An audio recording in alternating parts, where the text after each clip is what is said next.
possuis recursos inimagináveis que estão em germe em tua alma, aguardando os teus estímulos.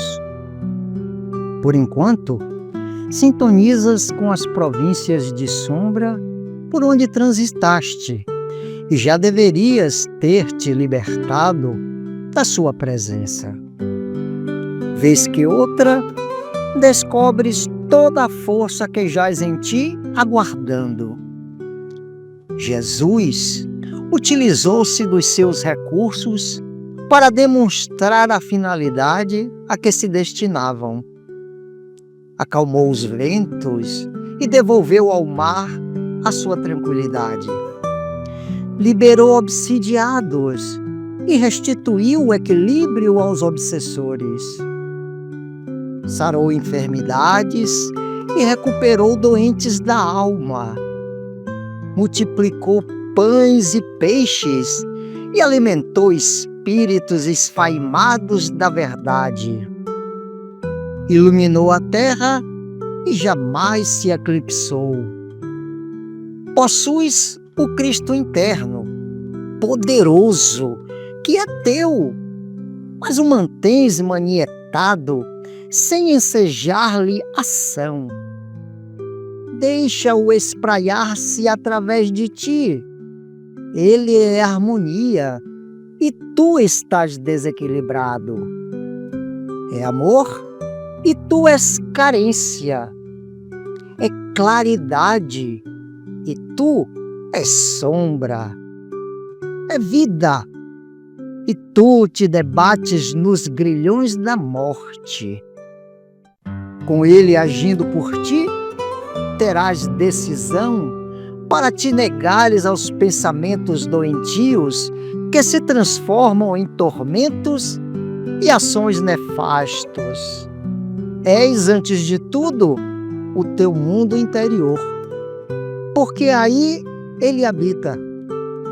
Todo te renovas e das margens a que estuem as tuas potencialidades para a realização do programa de paz e vida a que estás vinculado.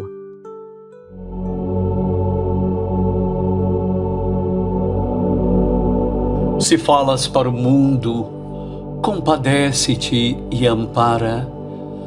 Não revolvas feridas que já foram curadas. Não apontes mazelas nem defeitos dos outros. Os homens já conhecem os males que carregam. Acende a luz do bem na força da esperança. Deus nos cede a palavra para as bênçãos do amor.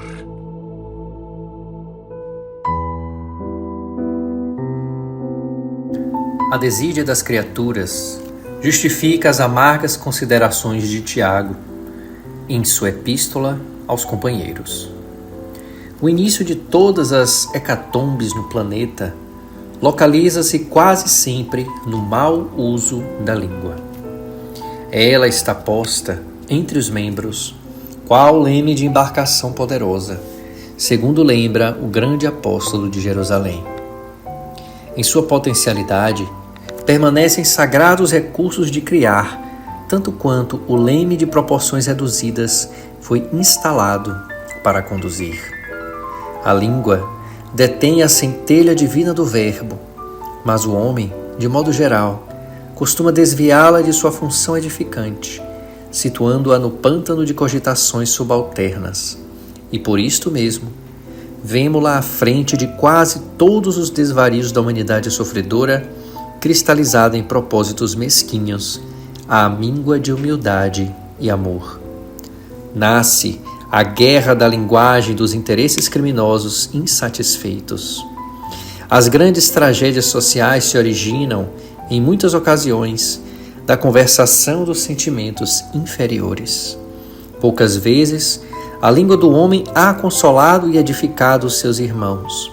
Reconheçamos, porém, que a sua disposição é sempre ativa para excitar, disputar, deprimir, enxovalhar, acusar e ferir desapiedadamente. O discípulo sincero encontra nos apontamentos de Tiago uma tese brilhante para todas as suas experiências. E quando chegue a noite de cada dia, é justo interrogue a si mesmo: terei hoje utilizado a minha língua como Jesus utilizou a dele? Saudações, queridos caminhantes da estrada em busca do sagrado. Alegria imensa estarmos mais uma vez nesse encontro que reúne música, poesia e reflexões acerca da nossa busca por Deus. Os seres humanos se distinguem dos demais seres do mundo animal, dentre outras coisas, por possuírem uma linguagem articulada e repleta de símbolos, os quais, combinados, são mensageiros da realidade observada, apresentando às mentes as coisas, seus significados e suas relações. A transmissão desses símbolos entre humanos é o que permite às tradições serem incorporadas às gerações futuras e, assim, saberes do mundo, conhecimento, normas, leis, ordem geral tornam-se factíveis, dada a possibilidade de tornarem-se comuns. Para falarmos sobre isso, em nosso programa abordaremos os temas palavras e comunicação. Data aproximadamente 100 mil anos que essa estrutura humana que conhecemos apareceu sobre a Terra e, como diferencial em relação aos nossos antepassados, algumas mudanças se constituíram em fator preponderante para que essa espécie prevalecesse sobre as demais. Dentre tantas, o aperfeiçoamento do córtex pré-frontal e a capacidade da linguagem articulada são duas das mais importantes. A primeira permitiu o pensamento elaborado, a segunda, resultado de um gene nomeado por FOXP2, permitiu a formação de palavras mais sofisticadas, ampliação do vocabulário e possibilidade de uma extensa representação simbólica do mundo. Juntas, essas duas características permitiram a formação da linguagem argumentativa, típica dos seres superiores. A partir dela deriva-se a cultura, a transmissão de conhecimento, o progresso tecnológico, fatores determinantes da superioridade dessa espécie. As palavras são transmitidas por meio da escrita ou pela oralidade, suas formas possíveis de materialização, em cujo conjunto estão inseridos os saberes do mundo, através de agregados organizados e coerentes, perfazendo o sentido da ideia que se quer transmitir. A funcionalidade da transmissão das informações é matéria de estudo no que se tornou conhecido por ciência da comunicação. Esta, por sua vez, se ocupa de analisar e compreender as dinâmicas da comunicação entre os seres, assegurando os resultados da interação que seja efetivo na transmissão de ideias que se quer passar. Em uma comunicação são conhecidos os agentes responsáveis pela transmissão e recepção, além do meio e mensagem, bem como os demais elementos que podem auxiliar ou confundir a comunicação, como os ruídos físicos, diferenças de vocabulário, nível de compreensão simbólica, apenas para citar alguns como exemplo. Em as relações humanas, a comunicação é fator imperioso para a fruição dos benefícios do se viver em uma sociedade organizada, com a cooperação mútua na construção de interações legais, emocionais e sentimentais, típicas de tais agregados. A ausência de comunicação é fator de desorganização e disfuncionalidade, carente de urgente atenção. A palavra, contudo, embora seja em sentido estrito sensu apenas símbolo, prescinde de contexto, cultura e capacidade de interpretação, posto que há na comunicação um componente subjetivo que pode agir positiva ou negativamente no entendimento recíproco, sendo estas objetivo da semiótica, ciência que estuda as representações, levando em conta o signo sob todas as formas e manifestações que possam assumir. Complexa é, portanto, a formação da linguagem e, mais ainda, a compreensão expandida das palavras. Sim, falamos aqui da possibilidade de as mesmas serem símbolos carregados de emoção, vivas, portanto, e com capacidade de influir nas emoções daqueles que compartilham da interação em que as mesmas com tais características estão presentes. Por essa razão, palavras salvam, ferem, aliviam ou torturam, dependendo da carga emocional e das intenções por trás dos seus pronunciamentos. Na comunicação, o tom de voz, o contexto, o momento, as expressões corporais que as acompanham podem falar mais do que os símbolos que originalmente carregam. tornando a comunicação algo mais do que mera troca de palavras. Pierre Weil, em um livro chamado O Corpo Fala, afirma que existe uma troca de cerca de 10.000 símbolos de comunicação por segundo entre seres humanos. Fomos, de alguma forma, instruídos pela natureza a reconhecer os sinais de uma comunicação como forma de nos precaver de eventuais situações onde o perigo estivesse escamoteado sob a relva verde e agradável das relações humanas. Sabedores de tal poder, usamos a comunicação como arma e as palavras como projéteis lançados ao sabor das emoções.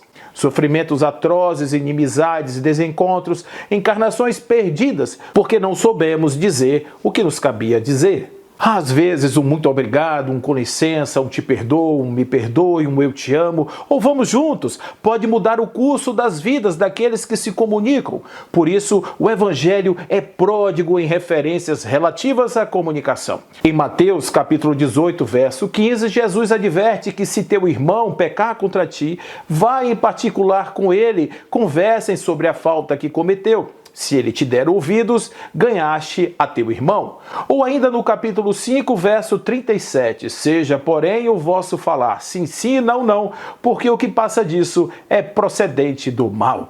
Em clara alusão à comunicação que expira verdade e confiança. Ocupado desse tema, Marshall Rosenberg apresenta em seu excelente Comunicação Não Violenta algumas técnicas que podem ser utilizadas de maneira que a comunicação deixe de ser instrumento de conflito para se tornar poderosa ferramenta de relacionamento compassivo e fraterno.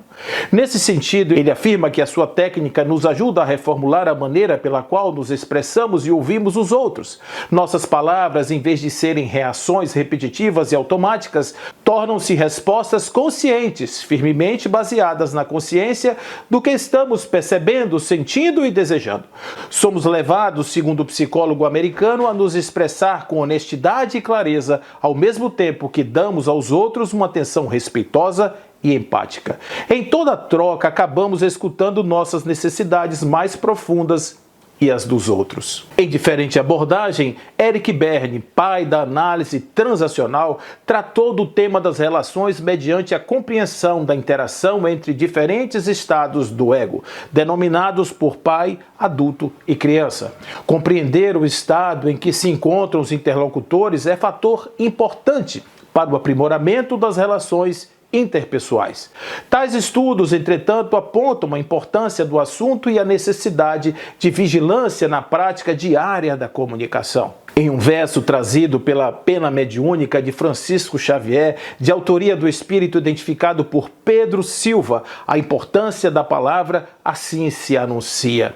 Guarda contigo esse mote por alentada conquista. Silêncio nos acoberta, palavra nos põe à vista. Quem delibere servir, não deixe de observar. Cada palavra a seu tempo, cada assunto em seu lugar.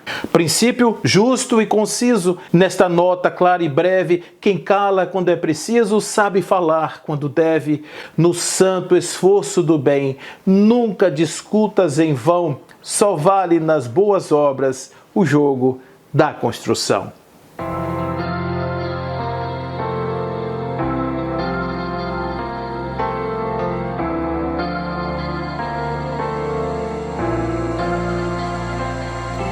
Ouvimos palavras que machucam a alma, remoemos pra sofrer, pois às vezes sem saber que palavras faladas são usadas como armas pra ferir e matar alguém, pra defender e salvar também. Que lado escolher? Falar, ouvir, como proceder? As palavras que desejo escutar quase sempre não são as mesmas que insisto em falar.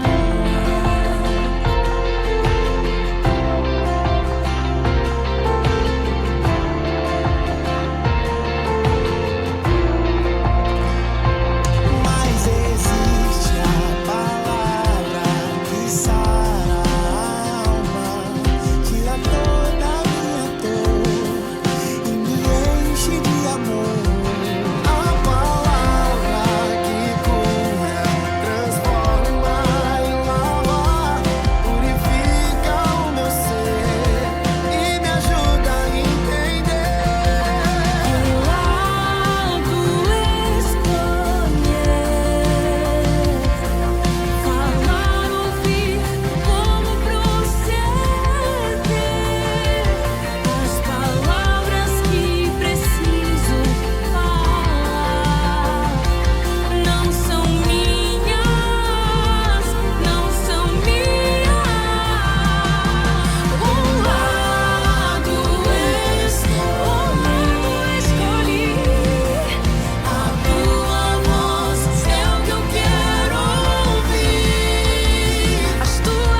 A tarefa na divulgação da doutrina espírita, explicando os ensinamentos de nosso Senhor Jesus Cristo, deve merecer o nosso maior entendimento e o nosso melhor carinho. É verdade que o pão material remove a fome agressiva do corpo. No entanto, que a gente suprirá a fome da alma, acalentada muitas vezes na sombra da inércia ou no fogo da prova, senão o esclarecimento espírita suscetível de asserenar as forças desgovernadas do coração. Vemos naturalmente sensibilizados as multidões dos necessitados de recursos físicos, agitando-se em toda parte, a requisitarem medidas que o trabalho e a assistência podem prover com a segurança do comando administrativo, orientado com o necessário equilíbrio no senso das responsabilidades triviais que conduzem à vida. Contudo, amarga-nos o sentimento contemplar aquelas outras fileiras de necessitados da alma, reunindo muitas vezes os que se verticalizam no traje distinto e na rigidez orgânica impecável, mas que se estiram por dentro nas trevas da revolta e do desespero, da tristeza e da negação, absolutamente desprevenidos de qualquer imunização contra a criminalidade e a bancarrota do espírito nos domínios da saúde moral. Divulguemos sim a instrução e o consolo, a paz e o aviso da doutrina espírita em favor dos que jazem fronteiriços à delinquência e à loucura, à enfermidade e à morte, sem razão de ser. Em muitas circunstâncias, a criatura não espera senão uma frase, um apontamento, uma elucidação ou uma bênção verbal de maneira a forrar-se contra a queda em precipícios fatais. Trabalhemos pela distribuição organizada e metódica do conhecimento espírita cristão, com o mesmo devotamento com que se procura estabelecer um serviço de água e luz. Água viva das verdades eternas que refrigere o coração humano e lhe restaure as energias. Luz da vida imperecível que arrebate a criatura humana do círculo de trevas em que tanta vez se compraz por ignorância ou desorientação. Recordemos as palavras do Cristo de Deus. Brilhe vossa luz diante dos homens, para que os homens conheçam as vossas boas obras, glorificando o Pai que está nos céus. Capacitemo-nos de que ninguém consegue realizar algo de bom sem oferecer algo de si, para que se faça o melhor ao nosso alcance. E trabalhemos com Jesus constantemente.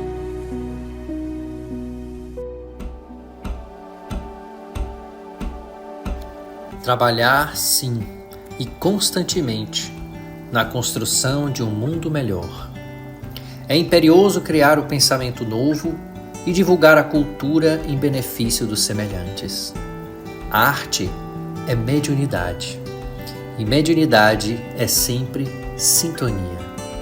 Quanto mais se aperfeiçoe o canal, mais segurança de acesso ao reservatório. É na forja acesa que os ideais superiores são temperados devidamente para a formação de valores mais altos.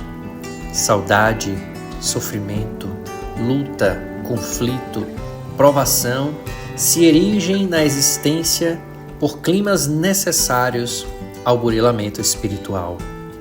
Óbvio que não nos será lícito exaltar a dor tão somente por exaltá-la. No entanto, saibamos valorizar-lhe a presença e assimilar-lhe a lição.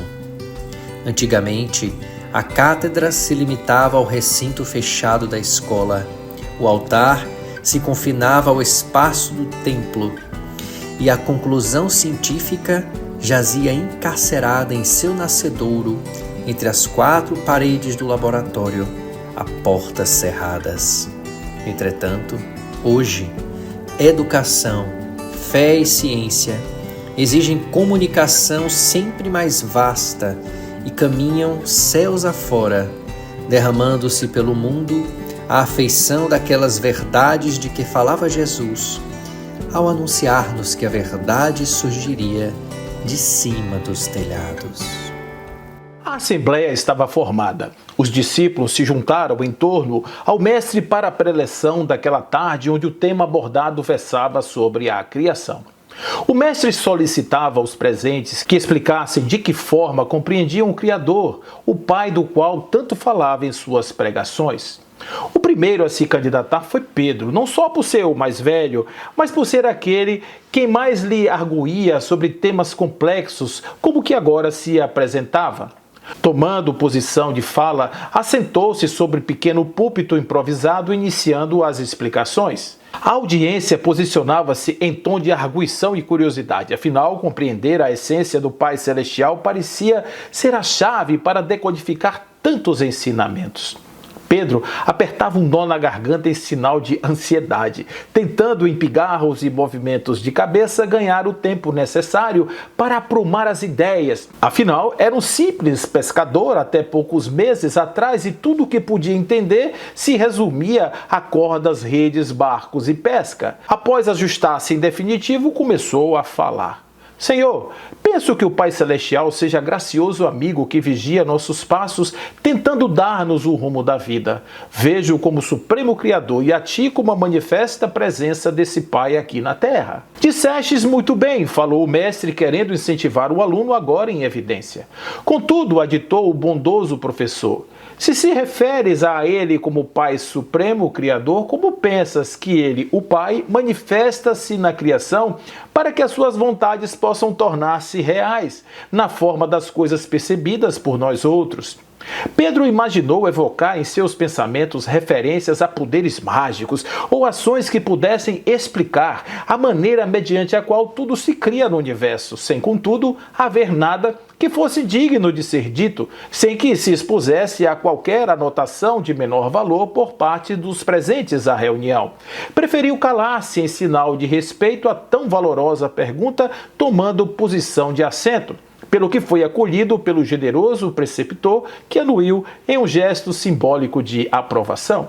O próximo candidato, dada a situação do velho pescador, evitou, claro, assumir posição de protagonismo maior, deixando ao encargo do mestre a escolha do que se seguiria na lista dos falantes. Como ninguém havia se pronunciado, o mais jovem de todos foi escolhido, e assim os olhos do Cristo voltaram-se para João, que a essa altura vibrava em sua euforia juvenil em assumir o lugar de Pedro na tribuna. O jovem seguidor era primo de Jesus, e junto com seu irmão Tiago e Pedro compunham uma tríade que acompanhava os passos do divino Galileu em momentos importantes da sua jornada de iluminação.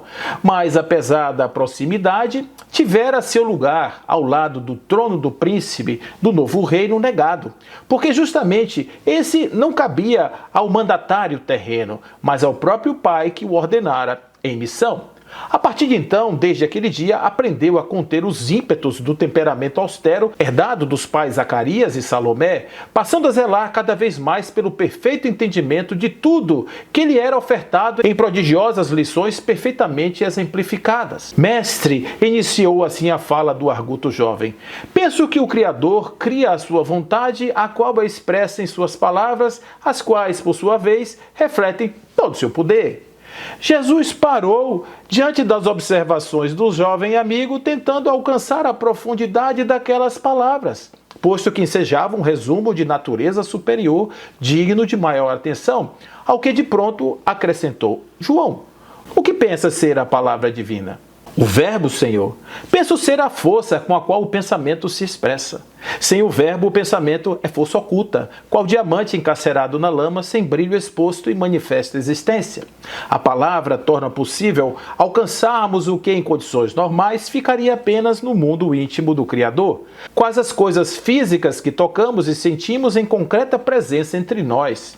Jesus estava incrédulo com a desenvoltura daquele discípulo jovem, o qual já lhe houvera tocado o coração inúmeras vezes, fazendo granjear graus mais elevados de simpatia dentro daquele seleto grupo, de maneira que, sentindo-se confortável com as arguições, foi mais além. João, se pensas que a palavra é instrumento da criação, como podes conceber ser um homem comum portador de tais recursos, podendo ser na terra instrumento divino, qual sou nesses tumultuados tempos? A essa altura, a Assembleia calara-se diante da discussão ali entabulada. Os olhos fixos no jovem rapaz davam a entender que para eles não haveria nova rodada de discussões, pois o jovem João parecia ter desvelado tão grandioso segredo ali compartilhado pelo amigo que os orientava. Nesse momento, João, prevendo graus de complexidade maior na pergunta do mestre, arguiu seus próprios sentimentos, imaginando de que forma ele poderia, se assim pudesse, ser expressão divina na terra mediante seus atos e palavras. Creio, Senhor, que o Verbo divino se espalha em todo canto, criando e penetrando nas coisas que podemos observar. A terra foi objeto da sua vontade e o Verbo divino precedeu a tudo em mando de fazer-se a vontade do Criador.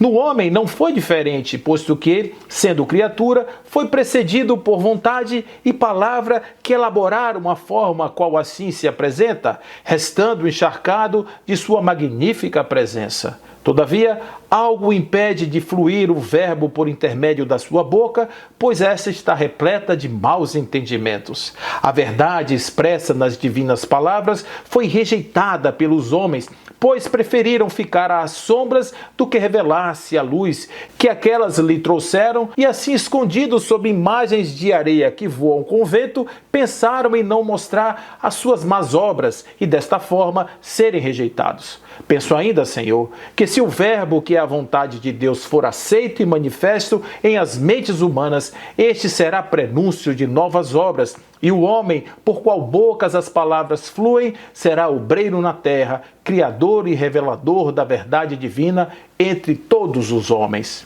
O silêncio ainda mais profundo rondava o ambiente, e Jesus, sorrindo diante das respostas do jovem mancebo, calou-se em sinal de profunda aprovação. Afinal, suas perguntas foram prontamente respondidas. Levantou-se em sinal de desfazimento do grupo quando o jovem, percebendo que ainda havia algo a acrescentar, obtemperou: Mestre, quando vieste à terra, foste iluminado pela luz divina, de maneira que, ao chegar, o mundo percebeu a tua luz. Eras o Verbo encarnado, e assim estava com Deus, e por ele tua luz brilhou entre os homens, que preferiram as trevas ao Verbo mediante o qual tudo se fez. Jesus aqueceu em silêncio contemplativo, partindo rumo às meditações vespertinas. O plenilúnio ornava o zimbório das primeiras estrelas, e o mestre compassivo orava agradecido, rogando ao Pai para que a luz se fizesse entre os homens e assim se tornassem instrumentos da palavra que planeja, cria, une e abençoa.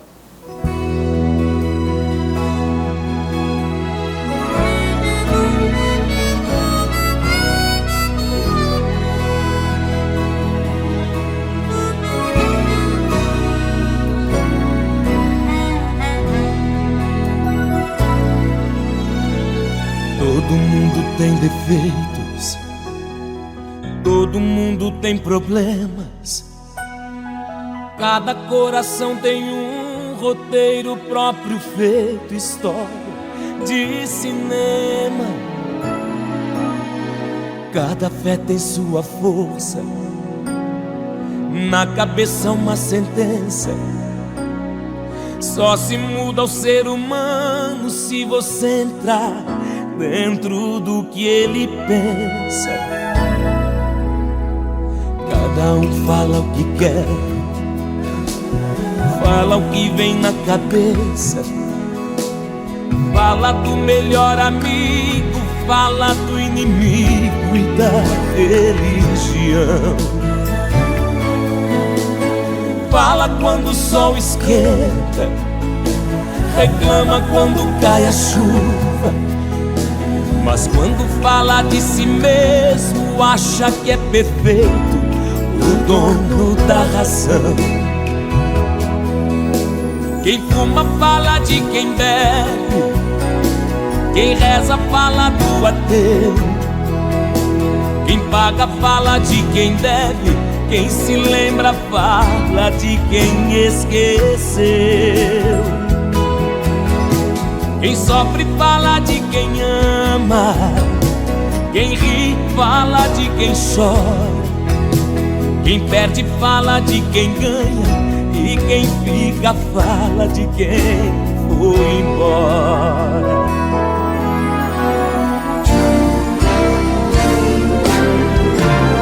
Todo amor tem suas crises, momentos de solidão.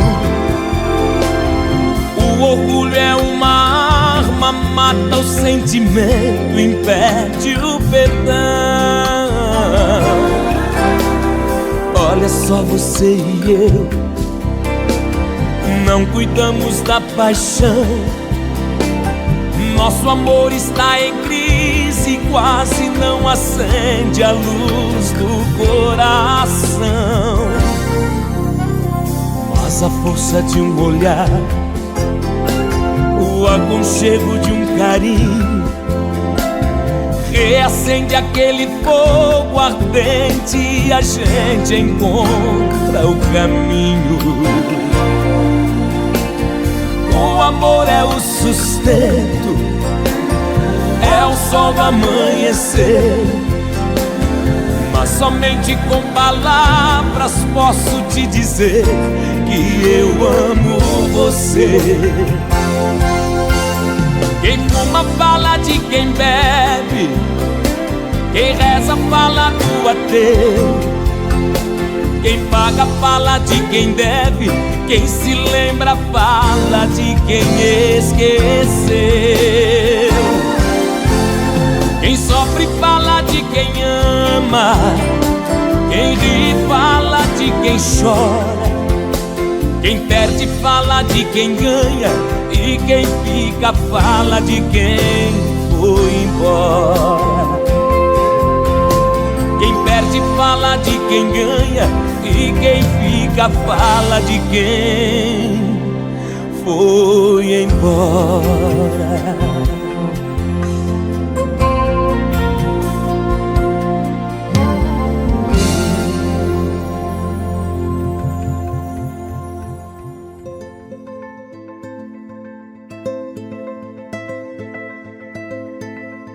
Quando escutes na estrada, alma querida e boa, a palavra que fira, recordando a pedrada que se atira quando alguém se conturba e amaldiçoa, coloca-te em lugar da pessoa acusada, e se na luz da fé que te inspira e sustém, nada possas fazer, não digas nada, nem censures ninguém. Pelos caminhos do cotidiano, quem se afeiçoa à queixa renitente é igual a nós, um coração humano, às vezes enganado, outras vezes doente. Muita afeição que cai ou se arroja de todo no azedume infeliz, não sabe que remexe uma furna de lodo, nem pondera o que diz. Injúria, humilhação, sarcasmo, treva, na comunicação verbal que te procura, são canais de mais dor quando a dor se subleva e cria delinquência, expiação, loucura. Ante as palavras rudes ou sombrias, considera também, por outro lado, de quanta compreensão precisarias se tivesses errado. Palavras de ferir, palavras de humilhar, mágoas de quem falhou, reclamações de alguém, violência, agressão, amargura, pesar, entrega tudo a Deus nas vibrações do bem. Nunca leves adiante a sombra que te prova. Lembra a lição do sol sereno e superior, que abrindo cada dia em luz de vida nova, tudo cobre de amor. Conta-se que Tiago, o velho apóstolo que permanecia em Jerusalém, demandava Betânia junto de Matias, o sucessor de Judas, que era, naquela época, no colégio dos continuadores do Cristo, quando foi lembrada repentinamente a figura do Iscariotes. Contemplando um pomar vizinho, Tiago comentou em resposta às observações do companheiro: este sítio lembra o horto em que o mestre foi traído. As árvores próximas parecem esperá-lo. As lições do crepúsculo, quando o Senhor estimava as meditações mais profundas. Recordo-me ainda do instante inesperado, não obstante os seus avisos. Judas vinha à frente dos oficiais e de soldados que empunhavam lanternas, varapaus e espadas. Contavam encontrá-lo à noite, porque Jesus muitas vezes se alegrava em ministrar-nos ensinamentos à doce claridade noturna. O mestre, porém, vinha ao encontro dos adversários e estava sorridente e imperturbável. Olhos mergulhados nas reminiscências, o apóstolo relembrava. Adiantou-se o infame e beijou na face. Estabeleceu-se o tumulto e consumou-se a prisão do Messias, começando desde então o nosso martírio. Que insolência! Que homem caviloso esse Judas, terrível! Replicou neste momento Matias, inflamado no zelo apostólico. Dói-me evocar o vulto hediondo do ingrato. Como não vacilou ele no crime ignominioso? Será Judas para sempre a nossa vergonha, exclamou Tiago, arrimando-se ao bordão rústico. Muitas vezes ouço a argumentação de Pedro, que busca naqueles momentos defendê-lo.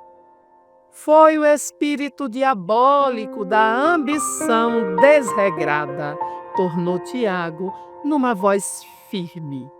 Judas queria absorver a direção de nosso grupo, ombrear com os rabinos do templo, cativar a simpatia dos romanos dominadores, criar uma organização financeira e submeter o próprio Senhor à sua vontade.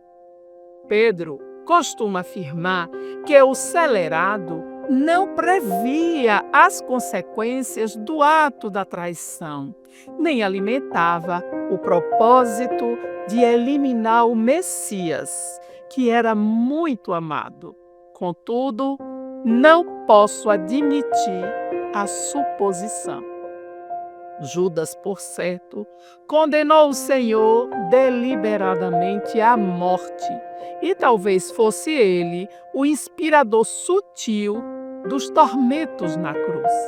João e Pedro asseveram que o infeliz se arrependeu e chorou. Entretanto, chego a duvidar. Um traidor como aquele não encontraria pranto nos olhos. Era demasiadamente perverso para sofrer por alguém. Com efeito, observou Matias, não devia passar de um criminoso vulgar. A sua memória inspira-me compaixão e vergonha. Depois de uma ligeira pausa, ele indagou: e os familiares deste homem cruel? Interrogou Matias de maneira muito curiosa. Porventura, lhe aprovaram a conduta satânica?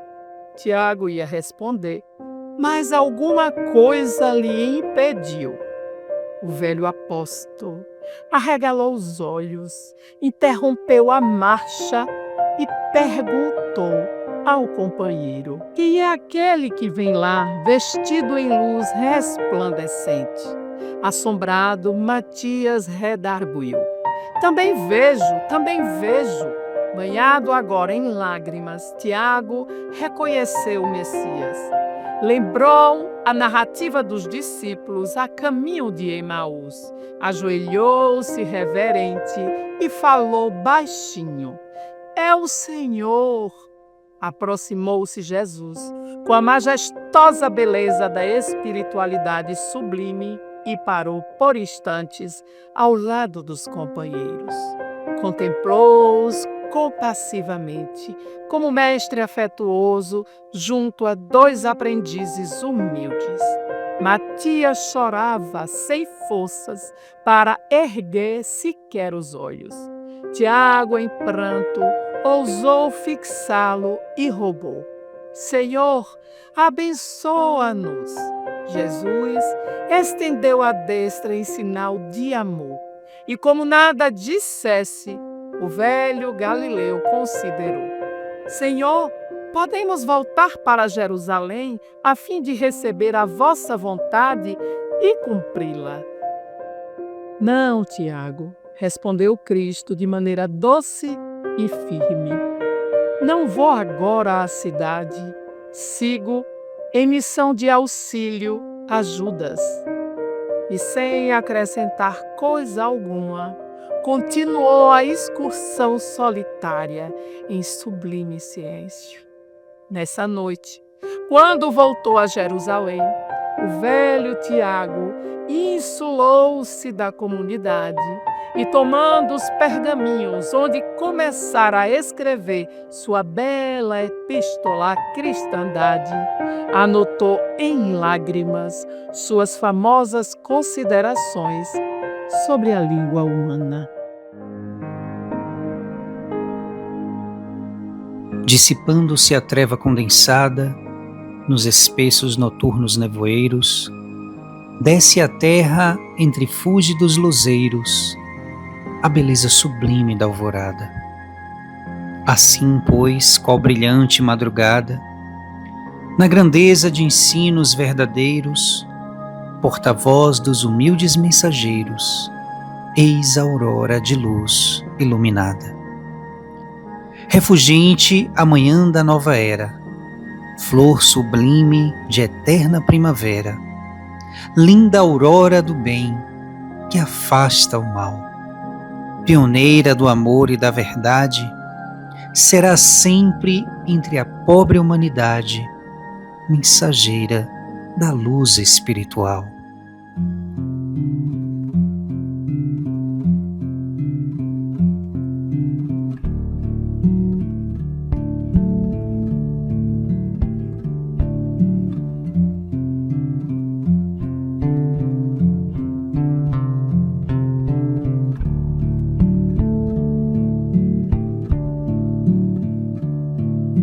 Se na boca do cantor toda palavra dança, se a palavra é uma criança pro compositor, todo criador tem esperança de compor sua explicação da vida. Então, sim,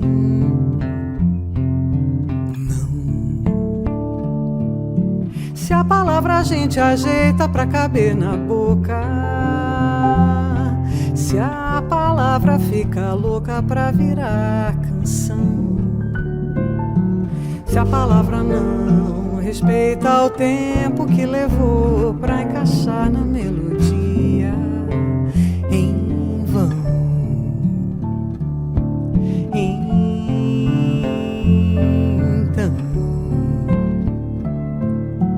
Deixa o som, menino, descansar quando a palavra atrapalha.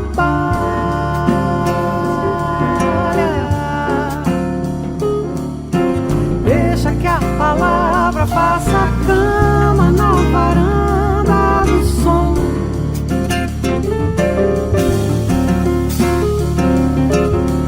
Deixa o som dormir, que na palavra o coração se atrapalha.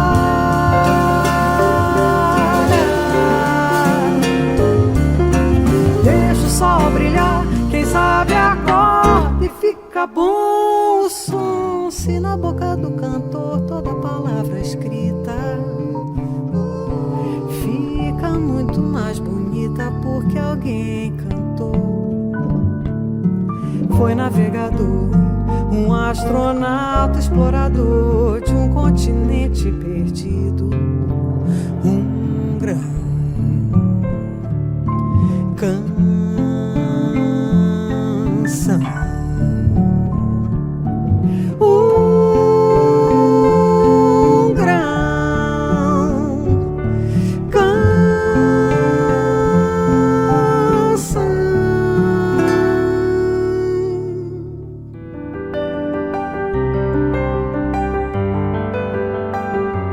A tarefa na divulgação da doutrina espírita, explicando os ensinamentos de nosso Senhor Jesus Cristo, deve merecer o nosso maior entendimento e o nosso melhor carinho. É verdade que o pão material remove a fome agressiva do corpo. No entanto, que a gente suprirá a fome da alma, acalentada muitas vezes na sombra da inércia ou no fogo da prova, senão o esclarecimento espírita suscetível de asserenar as forças desgovernadas do coração. Vemos naturalmente sensibilizados as multidões dos necessitados de recursos físicos, agitando-se em toda parte, a requisitarem medidas que o trabalho e a assistência podem prover com a segurança do comando administrativo, orientado com o necessário equilíbrio no senso das responsabilidades triviais que conduzem à vida. Contudo, amarga-nos o sentimento contemplar aquelas outras fileiras de necessitados da alma, reunindo muitas vezes os que se verticalizam no traje distinto e na rigidez orgânica impecável, mas que se estiram por dentro nas trevas da revolta e do desespero, da tristeza e da negação, absolutamente desprevenidos de qualquer imunização contra a criminalidade e a bancarrota do espírito nos domínios da saúde moral. Divulguemos sim a instrução e o consolo, a paz e o aviso da doutrina espírita em favor dos que jazem fronteiriços à delinquência e à loucura, à enfermidade e à morte, sem razão de ser. Em muitas circunstâncias, a criatura não espera senão uma frase, um apontamento, uma elucidação, ou uma bênção verbal de maneira a forrar-se contra a queda em precipícios fatais. Trabalhemos pela distribuição organizada e metódica do conhecimento espírita cristão, com o mesmo devotamento com que se procura estabelecer um serviço de água e luz. Água viva das verdades eternas, que refrigere o coração humano e lhe restaure as energias. Luz da vida imperecível que arrebate a criatura humana do círculo de trevas em que tanta vez se compraz por ignorância ou desorientação. Recordemos as palavras do Cristo de Deus. Brilhe vossa luz diante dos homens, para que os homens conheçam as vossas boas obras, glorificando o Pai que está nos céus. Capacitemo-nos de que ninguém consegue realizar algo de bom sem oferecer algo de si, para que se faça o melhor ao nosso alcance, e trabalhemos com Jesus constantemente.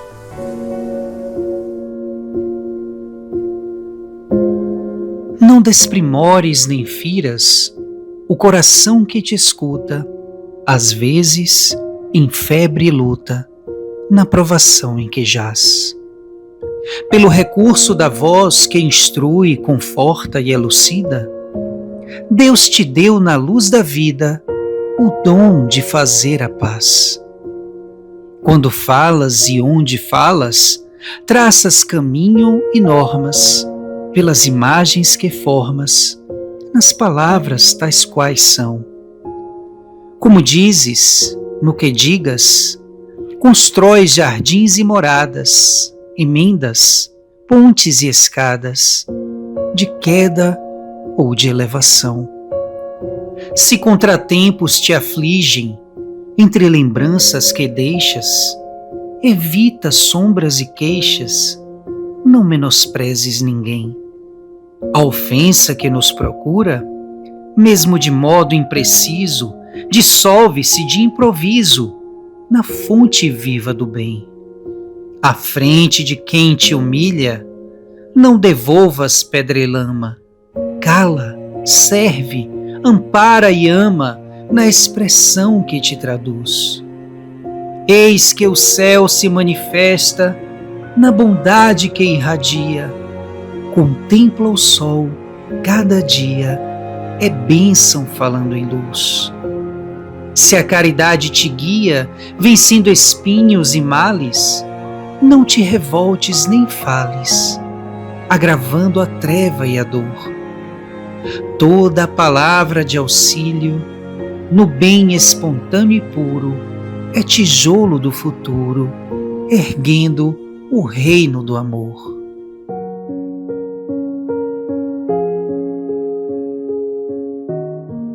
Senhor, no silêncio deste dia que amanhece, venho pedir-te força, sabedoria, paz. Quero olhar hoje o mundo com olhos cheios de amor, ser paciente, compreensivo, manso e prudente. Ver além das aparências teus filhos como tu os vê, e assim só ver o bem em cada um. Cerra, Senhor, meus ouvidos a toda calúnia. Guarda a minha língua de toda maldade. Que só de bênção se encha meu espírito. Que eu seja tão bondoso e alegre, que todos os que se aproximarem de mim sintam tua presença. Reveste-me, Senhor, interiormente de tua beleza. Senhor, e que no decurso deste dia eu te revele a todos. Que assim seja.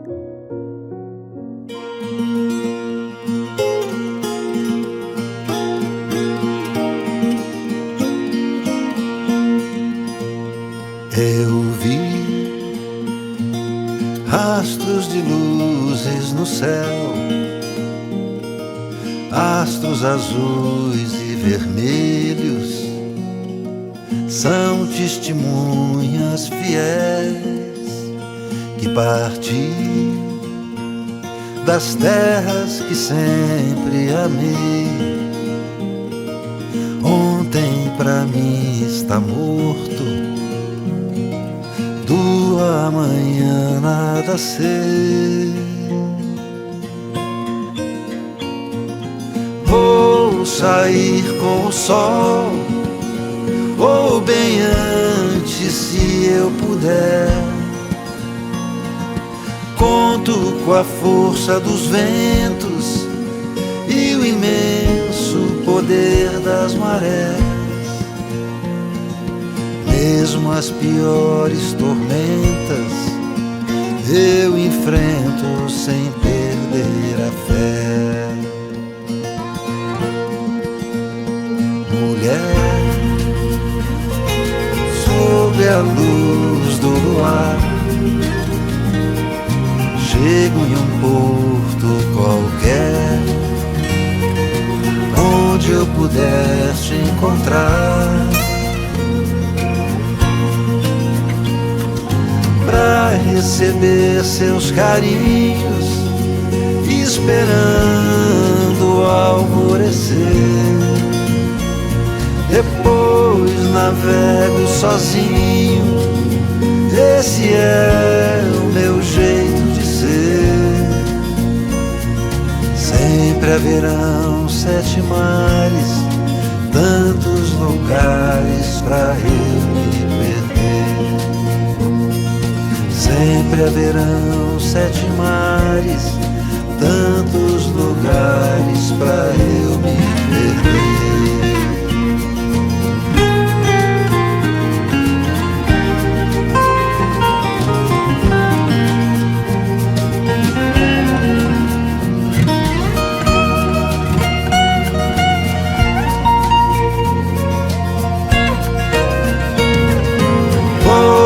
Sair com o sol, ou mais cedo se eu puder.